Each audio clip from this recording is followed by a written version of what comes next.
Hi, Book2. Welcome to Jackie's Literary Corner. I am Jackie, and I thought I would do a bookish literary update before the sun went down. I am off tomorrow, so I figured this evening would be a good time to do one. So I'm gonna do some reading. So obviously I'm gonna do some reading tomorrow. It's like my one of the managers had asked me to come in like 3 times this week to do to sanitize the cart. So tomorrow's my only day off this week. And I am so tired. The last few days I've come home and I'm trying to read, and then combined with the heat, I end up basically falling asleep out there for a few closing my eyes. I end up having to close my eyes and barely get through when I'm reading. And it's not good to read a book like this, a classic, when you're tired, because then even though this is my third time reading Jane Eyre, I still, I might read the same sentence and not necessarily take in every bit of dialogue that is being said in the book or every word that is, But anyway, so I'm obviously trying to finish this book. It's taking me a while though because the first of all, not that the chapters are that long, but like I said, I've been so tired that the chapter seems like I get through a chapter or two and then I decide, okay, I'm gonna take a break. And also, upon my third reread, my second reread of it was I did start to not be as big of a fan of Rochester, but then reading it a third time, I'm like, Jane, you could do better than him. And I mean, the problem though is has not gotten a lot of love in her life. Everyone that has loved her has taken everything that everyone that's ever loved her and showed her the love that she deserves has been taken from her in some capacity. And then she's ended up stuck with people that should love her but don't, like her aunt and cousins. And then her only two options for romantic love are a guy that's a little too passionate to the point of he even implies that he could use violence against her to force her to stay with him. And then the other one just refuses to give into his emotions and is only wants to marry her because of, oh, we would be a great match, and we would be a perfect fit in a practical sense, she would be a suitable wife for him. And she's got a perfectly good girl that is in love with him, but when Jane confronts her cousin St. John, the other, about it, he's like, well, yeah, maybe, but that is a weakness on my part to have feelings for her, and she would not be a suitable wife to a missionary. And I just want to shake St. John and be like, no! Having human emotions and loving someone in a romantic way, it's not weakness. I know that, even God would not expect this unless we decide to become, which, okay, I guess in his case he's trying to become a missionary, and I think that's like a priest. And it's admirable that he's devoting himself to God, but at the same time, it's not like God's gonna punish you if you walk away from this. But he really does believe this is his calling, and I guess if you really do believe that, then you're not gonna give into human passions. And, which frustrates me as a reader and as, with Jane, but it takes a very strong person to devote your life to God and ignore your human passions and desires. I think it takes a very strong person to do that. But, anyway, so back to Rochester.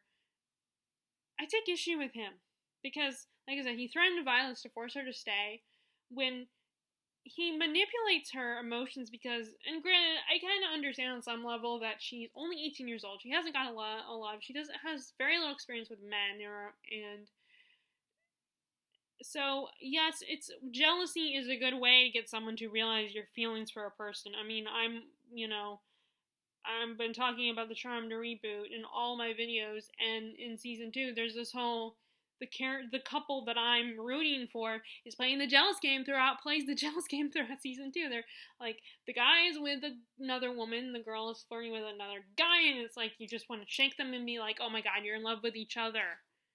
And the problem is, like, he says, he's admitted his feelings for the girl, and she's like, she's always kept her emotions in check and has tried to control her emotions, so she doesn't want to let them out. And doesn't want, and is afraid of getting hurt. So it's a really complicated situation in that story. But anyway, so like Chelsea does work. I mean, she does realize her feelings in that show. She does realize her feelings when she slowly starts to admit them.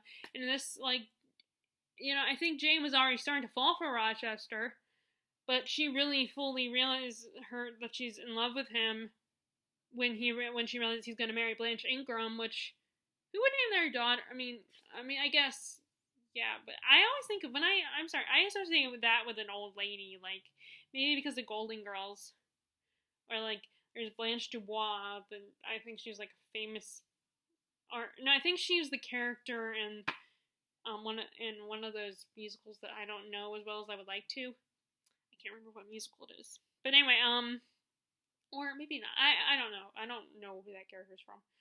But at the same time, Jane is so used to, she knows her place, knows her station, and is, resigned to the fact that it would be better, it would make more sense that he would marry someone like Blanche. And then he does that whole gypsy, disguises himself as a gypsy, and tells everybody, their fortunes, but specifically tells Jane and Blanche, like, basically tells Blanche that she sees that the guy that she wants to marry doesn't have as much money as she thinks he does. And then with Jane, he tries to get her, as the gypsy, tries to get her to confess her feelings for him. And on the one hand, like, you clever bastard, but on the other hand, you are a mean bastard. Like, so I really would have loved to see that scene in the 2011. I know that they did in 2005. Well, although in the 2005, I think they had a separate actress as the gypsy, so Rochester doesn't dress up like the gypsy. And then I know in the 1985, Timothy Dalton did do that scene. He dressed up like a woman, a gypsy woman. But I remember watching, I was very excited that I actually included that scene. I was very happy because I really like that scene. But at the same time, I'm not going to pitch a hissy fit or be disappointed they don't, because I've read the book. I know the story. I think most people who watch the adaptations would have read the book and would be familiar with the stories. I mean, granted, it's a good movie to watch. So but I think most people have read the book, so I don't think they would be confused unless they just hadn't read the book. But again, I think most people would know the story already. But anyway, but then he, like, when they profess their love and decide to get married and everything, and Rochester keeps trying to give her things, and Jane is a very humble, honest person. She appreciates what she has. She is very content with what she has. She's not a materialistic person, and he keeps trying to push stuff on her and treat her like she's a spoiled little princess, and she's not. She keeps saying, no, I don't want that. I don't want you to give me a bunch of stuff. I want things to be as they are. And even, she's like, I don't want you to treat me any differently until we get married. I want things to stay as they are. And she's forced to get him to compromise with her, and he does. I'll give him that. But he isn't listening, for the longest time, he does not listen to her. When she's trying to get him to be like, look, don't treat me any different. I'm not that kind of person. I don't want that stuff. And, I know people have told me that, that's how he's showing his love, and there are people that do that. And, like, I love buying books and other material, and I appreciate, like, I make, jokes about sometimes if someone buying me a bookstore or a library or something, but, if you're not that kind of, and it's a nice gesture and everything, but if you don't like that and you're uncomfortable with that someone shouldn't push it on you, and Jane was clearly uncomfortable with that. And then, of course, there's the big thing, the whole wife in the attic. And I think John Rochester really did believe he was doing the right thing by protecting her because, of course, because I guess in a way asylums are a lot worse, and maybe on some level she was better off. Of course, she was stuck in the attic. The only companion was Grace Poole, and she didn't get a lot of food and stuff. And both her and Rochester got the short end of the stick. I mean, like, I feel bad for the guy, but she got as much of the short end of the stick as he did. And it's not her fault that she has mental health issues. And so in the past, I've been like, I don't want to read Wide Sargasso Sea because, I have such mixed feelings already about Rochester, and I didn't want to hate him. But now I'm kind of interested to see her side of the story, and to maybe hear what she might have been thinking when she was a little like when she confronted Jane and destroyed her veil and tried to like set him on fire and stuff, and eventually set the house on fire. And I would be curious to hear her thoughts at that point, especially because I think at that point she's not mentally there anymore. She's like in her own little world. But I would definitely be interested to see and what things were like before, and like, does she want to marry some other guy at the time, or maybe she didn't want to get married at all. I'm curious. I'm curious what things were like for her. And I also don't like that the night before their wedding, and she's all upset because he hasn't come back, and she had a visit from Bertha Antoinetta Mason, who destroyed her veil and everything, and so she's freaking out.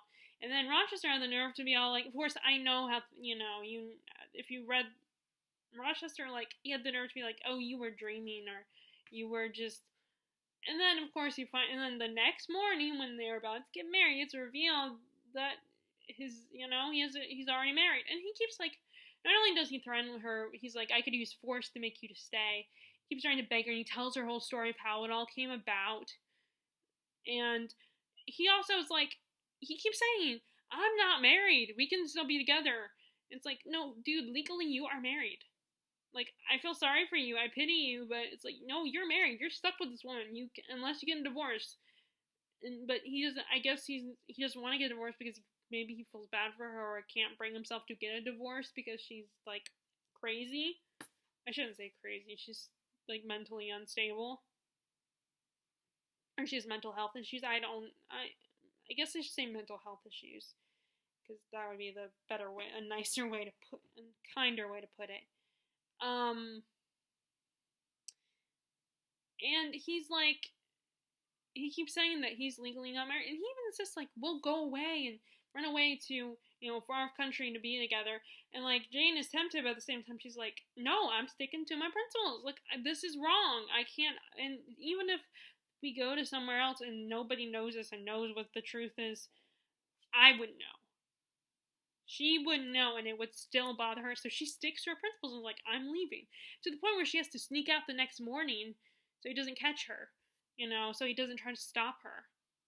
Because, she even hears him pacing in his room, and he's just contemplating and hoping that because he can't sleep, because he's just praying that he needs to know if she's going to change her mind or not, because he's so desperately in love with her. And it just kind of makes you cringe a little bit. And when he's, like, begging her, I'm like, part of me is like, come on, dude, be a man. Stop, don't beg. Because, you can make excuses for yourself all you want. But either way, you made your own bed. And now you're going to have to lie in it. And I feel, like I said, I feel bad for him, but I almost want, like, I kept telling Terry, I was telling Terry that I also, first of all, I feel like it could be you could easily rewrite this as a domestic thriller, which I think is what Rebecca was intended by Daphne du Maurier. I think that was what inspired Rebecca, and they were kind of doing it like a little bit of a thriller. Although in the end, the dead wife was kind of they were both bad people in the end. I feel like both, as Murphy Napier put it, no one was really all that good in this story in Rebecca. Like, in this case, Jane is a good person. maybe she makes bad choices, but it's because she doesn't know any better and there's no other options for her. Like I said, there were only 2 options and neither was that all that great. Like you had the guy who was like passionately in love with her, but had some issues of his own, but he was in love with her, passionately wanted to be with her, but then versus the guy who like is like, oh, let's get married because we would make good spouses for each other, but there's no passion there. I don't love you, but we would be great spouses together. We would be suitable for each other. And Jane wants passion. She wants love. And she doesn't want to be married to someone just for the sake of we be a suitable match. Which I think she felt like Blanche and Rochester, that's how it would be for them. They wouldn't love each other. They would be a suitable match because they're both wealthy and decent, good-looking people. Although they describe Rochester as not being very attractive. Even Jane herself says he's quote-unquote ugly. And Blanche is supposed to be really pretty and stuff, but although, now every time Terry and I talk about this all the time, how, she's like, but they never cast anyone that Rochester and Adaptation's always good looking. It's like, well, they're not going to cast someone who's considered ugly, especially by today's standards. Everyone in Hollywood is good looking on some standard, on some level. I mean, not everybody is attracted to everyone in Hollywood, but most actors in Hollywood are good looking, whether they're part of the elite Hollywood, like the Brad Pitt, Tom Cruise types, or that group of people that is just like the people that aren't as well known universally, the actors that aren't part of the elite group, but they're, But anyway, that's Hollywood politics for you. So, like, it just, I almost feel like I would love to write a fan fiction, if I ever got back to fan fiction writing, where, what if she did not choose Rochester? What if, instead, it didn't end with her going back to Rochester? What if it ended with her leaving, maybe going with St. John, but not insisting they not get married? Of course, we know when he's like, no, we have to get married, so maybe that wouldn't work, realistically speaking. Maybe people would critique that and be like, no, St. John said no, he wouldn't agree with her going with him because he wanted her to marry him because he didn't think it would make sense or be proper and all that stuff. But, at the same time, in this fan fiction, I can come up with whatever I want, almost. Although people do get critical. Like, there was a book that, when I think about writing that, I also think about how recently there was a book that just came out called Joe and Laurie, about what if Joe and Laurie did end up getting married, but a lot of people say, oh, you missed the point of the book, and she didn't love Laurie, and they wouldn't get along because they would be butting heads all the time because there's too much alike. I kind of agree. At the same time, I think people are entitled to whatever they want to write, and there are people that ship Joe and Laurie together, people that want them together. So, because they had fun together and they did connect. But, so, and yes, I do, and I'm not saying that, that because I don't get the point. I get that Louisa May Alcott was like, no, it's not fair that a woman, by the end of the book, that Joe had to get married. Because why does a woman have to get married? Why, unfortunately, it was at this time, women were only meant for marriage. Like, people just assumed, oh, women better get married, have the babies. Like, a woman can't have a career or not get married. And like, I remember reading that Louisa May Alcott's publisher said, no, by the end of the book you need to have Joe married. So, which is I think why the whole Professor Bear plot line happened. I mean, I'm not sure, but I mean, it makes sense. That because I remember I think I read that they told her that, oh, Joe has to be married by the end of the book because apparently women can't not get married. They always have to end. That's their happily ever after, getting married. Which is funny because there are times when I'm a little sad when they don't have a happy romance by the end of the book. But now as I've gotten older, at least I want the romance to be with someone that deserves them. And like I said, I don't think Rochester deserved Jane. I think she could have done better, but at the same time, maybe she couldn't have. And I don't know what kind of character I would create. I mean, granted, it's fan fiction, so I can do whatever I want. I can come up with whatever I want. As long as I stay true, then people won't get mad at me. Like, true to the characters, at least. I mean, some of the criticisms the Joe and Laurie book got were, I think that, or no, it wasn't that book. I was reading criticisms for the Death at Pemberley, which is a murder mystery, like a murder mystery about like what, like someone, an old enemy from of not Willoughby. Willoughby is sensibility. Wickham's ends up dead, gets murdered, and so they have to figure out. And a lot of criticisms were they were just caricatures of their original selves, like something along those lines. So that's a book I got for Christmas. I feel bad because I chose to get rid of it, even though it was a book that my sister got me for Christmas. I felt kind of guilty about it, but I haven't got rid of it yet. But that's how I determine if I'm going to keep a book or not, or give a book a chance.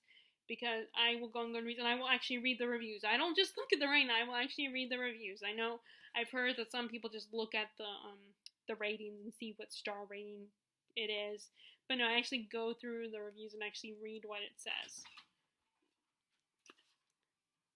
But anyway, so yeah, I'm not as big a fan of Rochester anymore as I used to be when I was 16. But I still like the book. You know, I still love the story. I'm just taking a while to read longer than anticipated. But I don't know. I might need to, I don't know if I need to bring on me or what, because I get this weird feeling when I finish, I'm in bed, and then I finish a book because I'm still on a high that I've just read this great book. And then I finish it, and it's like, I'm all wired up because I just finished it. So I don't like finishing a book when I'm in bed, when I'm trying to go to sleep, because then all of a sudden the book is on my mind still. So I'm on the last stretch. There's, I think, 4 more chapters. I'm chapter 34, so 35, 36, 37, 38. So 4 more chapters to go, and then I'm done. But, I mean, I might still read it, at least just for myself, anyway. Because I think that it would be interesting to, what if Jane did not choose Rochester? Or instead of there was another guy, and what if Rochester, got all mad and went a little crazy? Because, of course, he's passionately in love with her. So what if he, got mad and there was a fight between him and the other guy, the other possible suitor, the imaginary suitor I come up with. Okay, so I also started to read this book, The Magnificent Emersons, and I have been trying to find a book that, to find a classic that I can get really excited about, and not a classic that that I haven't heard about anyone else talking about. That is kind of a classic that I get into that's not everybody else's thing, everybody knows about it. Something because I feel like then I can get really excited about it and really decide truly if it's a classic that I'm going to really love. And so far I'm really liking this. It's about, and it's apparently it's a part of a saga, a trilogy. And it makes me think a little bit of Leah Meacham's, I can't remember, one of the books is called Roses, and then the other one, the prequel book is, whatever the name of the house is, that's the plantation home that they have. I can't remember. But anyway, I remember liking that, but it wasn't one that I was gonna, it kind of reminded me a little bit of Gone with the Wind. But I decided to not keep it, because eventually I moved on, but anyway. So it's about this family, the Ambersons, and the main character in this is George Amberson. And he is a very entitled young man. He's a brat. He's used to getting things his own way. If he doesn't like how people behave or how people treat him, they're all riffraff. They're unimportant. They're insignificant. He's used to people are too scared to stand up to him. And when they do, he threatens and is like, I'll take all the money and everything from you, all the stuff we get, because my grandfather is, the honorable,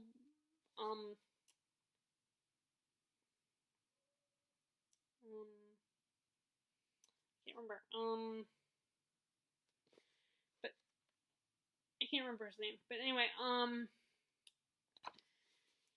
so he's always he's always used to getting his way, and there's this he's now a young adult, early late teens to early 20s, and he meets this girl, Lucy Morgan, who I think, if I remember correctly, Lucy is the daughter of the other potential suitor of his mom's.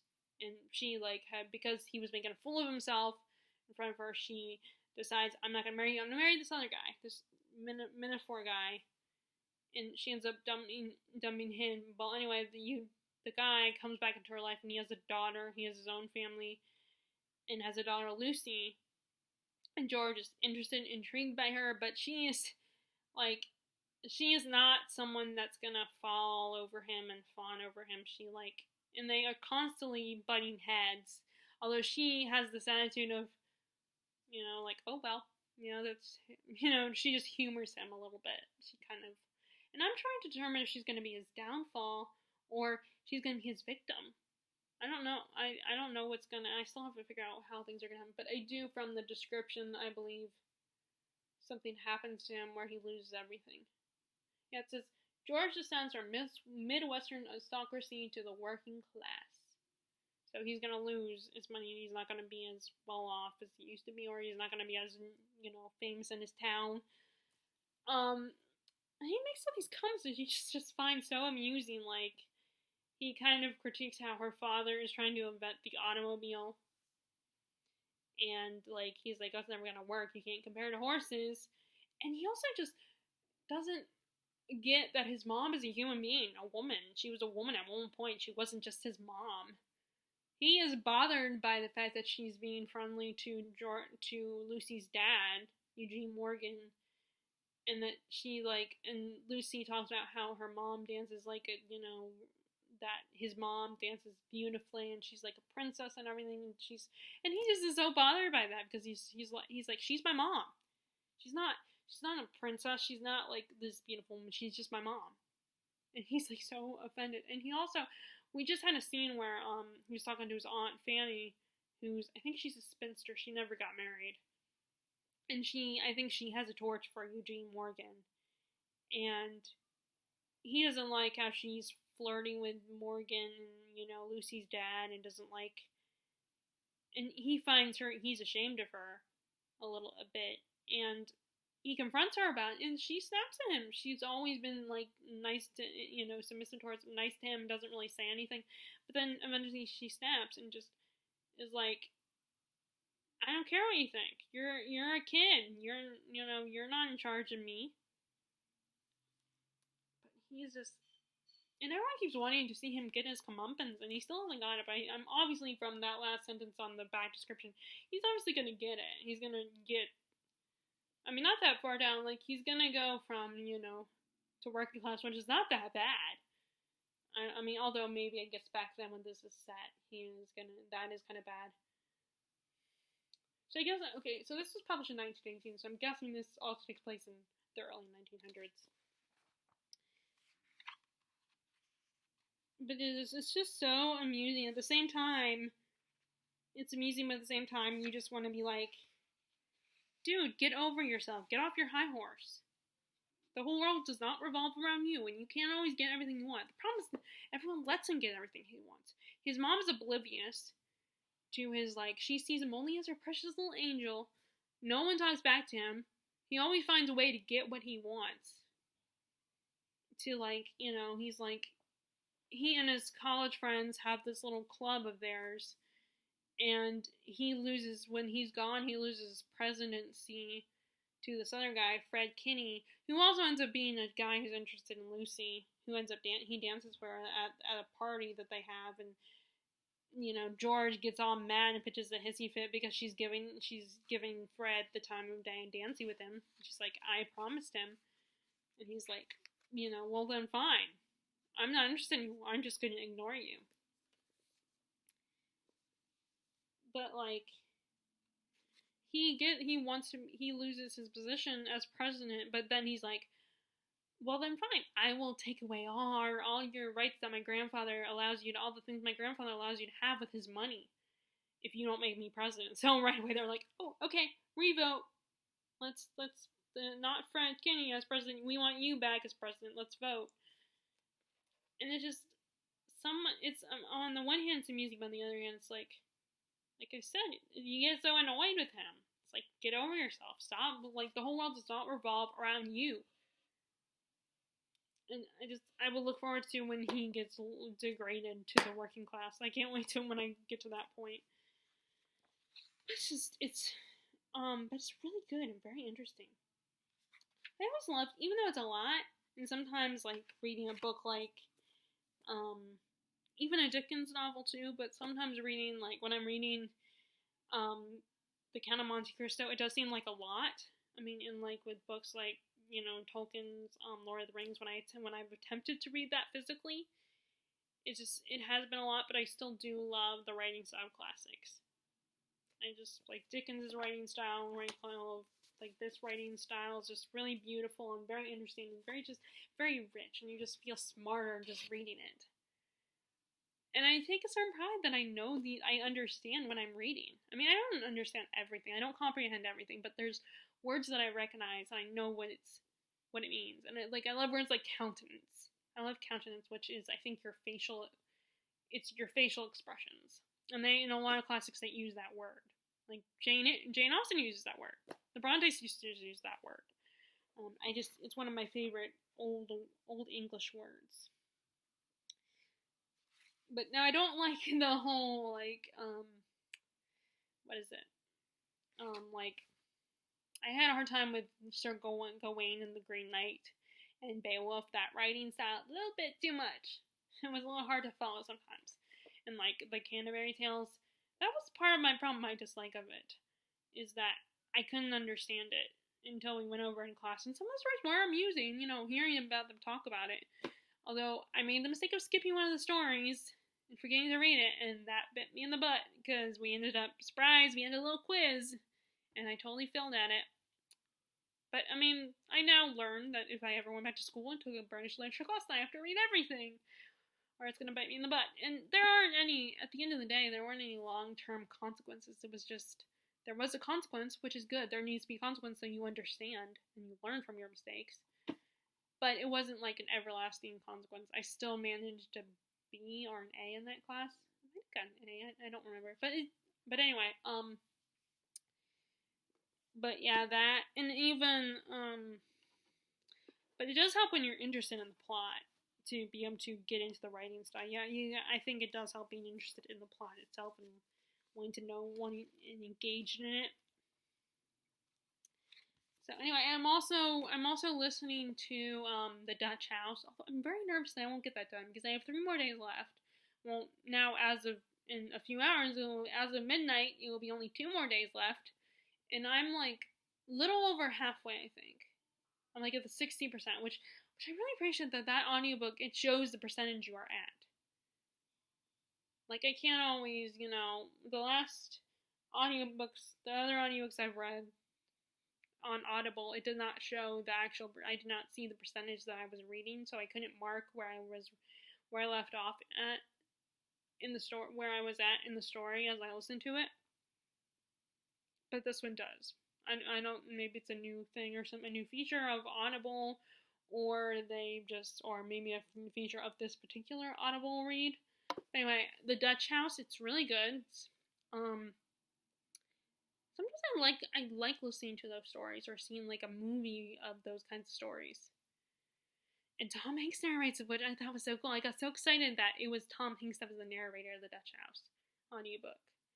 Like, I would love to get the audiobook of, listen to the audiobook of some of Dickens' work, because I know, like I said, there are 2 British actors that I like, that narrate Dickens' work. And I wanted to listen to those, but they didn't have them on Audible, so. And I wouldn't want to buy, like, What's Great About Libby, or not, I keep saying, oh my god, I said Audible, I did not mean Audible, I meant Libby, I have the Libby app, not Audible, I have Libby. So that's like a library, a library Audible app. Audiobook. So it's like, I don't have to spend any money, I don't have to pay anything to get it. I mean, I would be tempted, if I can get some of those classics, to apply for another, but finally, we were just talking about how you have to be careful with your finances and stuff like that. And, there will be a point when I'm on my own, and unless I go back into government, I'm not gonna make a lot of money in like working at Harris Teeter. So anyway, but anyway, so this is really so I'm listening to that one, and that's really good so far. And it's very interesting. It's a very interesting story, one of those like coming of age stories. And also, I feel bad for our main narrator, Danny, because both women in his life are constantly telling him what they think is best for him, what he should do, and it's like he does not want what they want.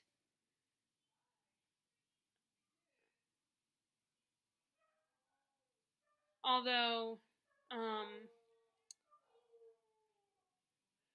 sorry, I'm sidetracked because I hear cute little kid voices downstairs, so I'll have to check. But anyway, so yeah, he doesn't want the life that they want for him. Although the woman who he ends up marrying is a little more willing to, like, yeah, she doesn't agree with him not wanting to be a doctor, but she's like, okay, I'm not gonna say anything. I know you're obviously not gonna change your mind. So, which I really appreciate that. I really like, But anyway, so it's pretty good. I enjoyed that. But anyway, so like I say, I just got to start because I think there are cute little kids here. Either that or my mom's on the. Although no, I think it's just people are visiting. I think one of our neighbors, maybe the ones across the street. Most likely it's them, probably the ones that are across the street from us. And unfortunately, but anyway, so I'm gonna go, and I will upload this tonight, and I guess you won't see this probably until tomorrow. But anyway, yep. So this is really good. Definitely check it out. It's very interesting. If you like family saga stories, if you don't like family saga stories, then you probably wouldn't like it. But if you do, so far this is really interesting. And George is a very I definitely have mixed feelings about his character. Like, on the one hand, I think he's very amusing in his arrogance. Then on the other hand, it's like I said, it's like, just get over yourself. The whole world does not revolve around you just because you're wealthy and your family, quote unquote, owns this town. But anyway, so hopefully I will get Jane Eyre done soon. I definitely need to, and at least that means I'll have 2 books already ready for July. Oh, and another exciting thing happened on a personal level, not just reading, but my sister had her little baby, and it's a girl. I have a niece finally. I mean, I love my nephews, I really do, and I love spoiling them and playing with them and helping take care of them. I really wish I could see them, but with this whole pandemic and everything, I don't want to risk being around them. And even if I didn't, and my sister won't let me anyway. So even if I didn't care, which that would be so hard, but, well, anyway, so, yeah, I wish I could see them, but I can't, so I have to settle for FaceTime and video, and I think they're gonna tape a video, record them reacting to their new little sister and send it to us, because, we were all assuming that she would have a boy. I mean, I hoped that she would have a girl. I was thinking along the lines of, oh, my brother-in-law had a sister, has a brother and a sister, so I was thinking, well, it will be so cool. I was praying for a girl, because, I mean, I love my nephews, but it would be kind of nice to have a girl, a niece. So, and I was very happy. I was so happy to hear that, and which, it was funny, because she was supposed to be also a July baby, but she's like, nope, I'm coming out now. I'm ready to come out now. And she was born yesterday morning. But it's just funny, because she was like, both her and Daniel, my sister's second child, were born 10 days early, but he was born in July like his older brother. But yeah, I feel like that means she's gonna do her own thing. She's gonna be like, I'm gonna do it. I want to do it. And if I want to come out now, I'm coming out now. Not that she's gonna be a brat or anything. I don't know for sure, but the fact that she was like, yeah, y'all think I'm coming out and being born in July? Well, guess what? Joke's on you. I'm coming out now, right before July, a day before July starts. But I was so happy to hear. I was so worried. I was also worried though, because things seemed to be going south for a minute there with with her giving birth and everything. But luckily things turned out okay. But anyway, yeah, I'm very happy about having a niece, and I hope to see them soon, to be able to go visit them soon once this pandemic is where we know everything's okay and we can visit people and family, not worry about getting them sick or anything. But until then, like I said, I'll settle for like pictures and FaceTime and all that, and Zoom chats too. People now are doing Zoom and everything. Like that's how he graduated. Actually, the older one, they did kind of a group Zoom chat thing. I think that's what it is. Where they all, everybody was on and they talked and read like little poems, and it was so cute and really sweet and stuff. And the teacher asked them, what they were going to do, what was going on with them this summer, and like what they were going to do this summer, what exciting things were happening, and are they going to come, what are the plans, and it was really cute and stuff. And I know some people say, what's the point? I mean, it's not as big of a deal as high school or, college graduation, but it's nice to show that they get a reward for going through their first type of schooling, their first approach to school, that they get a little reward that they passed, that they got through their first chance at school, at getting, at being in a school environment. But anyway, so that I am done for this episode. That's all I want to say. If you guys like this video, be sure to give it a thumbs up. Click subscribe if you haven't already. Click the bell notification below if you want to know when I post new videos. I hope you continue to help with what's going on in the world today in whatever way you can. And I hope you are enjoying your reading, and I will talk to y'all later. Bye!